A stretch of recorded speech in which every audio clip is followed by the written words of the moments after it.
സുഹൃത്തുക്കളെ, എല്ലാവർക്കും നമ്മുടെ പുതിയ വീഡിയോയിലേക്ക് സ്വാഗതം. നമുക്കറിയാം, വെഞ്ഞാറമൂട് കൂട്ടക്കൊലപാതകത്തിന്റെ ഞെട്ടിക്കുന്ന വിഷയങ്ങൾ ഓരോ ദിവസങ്ങൾ കഴിയുന്നതോറും നമ്മൾ കേട്ടുകൊണ്ടിരിക്കുകയാണ്. എന്നിരുന്നാൽ പോലും എന്താണ് സത്യം എന്നുള്ളത് നമുക്കോ നമ്മുടെ പോലീസുകാർക്കോ ആർക്കും അറിയാത്ത ഒരു അവസ്ഥ കൂടിയാണ് നമ്മൾ ഈ കടന്നു പോകുന്നത്. അപ്പോൾ അതിൽ ഈ തെളിവെടുപ്പിനിടയിൽ ഇന്നിപ്പോൾ വന്നൊരു ന്യൂസ് ഉണ്ട്. അതായത് ഒരു 9 മണിക്കൂറോളമായി രാവിലെ തെളിവെടുപ്പിനിടയിൽ നമ്മുടെ അഫാൻ എന്ന് പറയുന്ന പാവം പിടിച്ച ചെറുപ്പക്കാരൻ പറയുന്ന കുറച്ച് കാര്യങ്ങളുണ്ട്. അതായത് കുടുംബത്തിന് വേണ്ടി ജീവിച്ചവനാണ് ശരിക്കും പറഞ്ഞ അഫാൻ. അവൻ ആ കുടുംബത്തിന്റെ വിഷമം അറിഞ്ഞ് കുടുംബത്തിനെ സഹായിക്കാനായിട്ട് അതായത് ഉമ്മയും ഉമ്മയുടെ സഹോദരങ്ങളെയും അവൻ സ്നേഹിക്കുന്ന പെണ്ണിനെയും അവന്റെ അനിയനെയൊക്കെ സ്നേഹിച്ച് അവരെ രക്ഷപ്പെടുത്തിയതാണ് ഈ ഭൂമിയിൽ നിന്ന്. അതായത് കടങ്ങളൊക്കെ ഒരുപാട് ഉണ്ടായിരുന്നല്ലോ.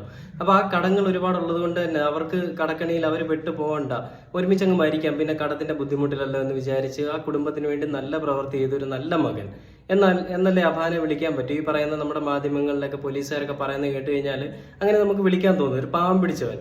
അപ്പൊ അവന് ആ ചെയ്ത എന്തൊക്കെയാണ് അവൻ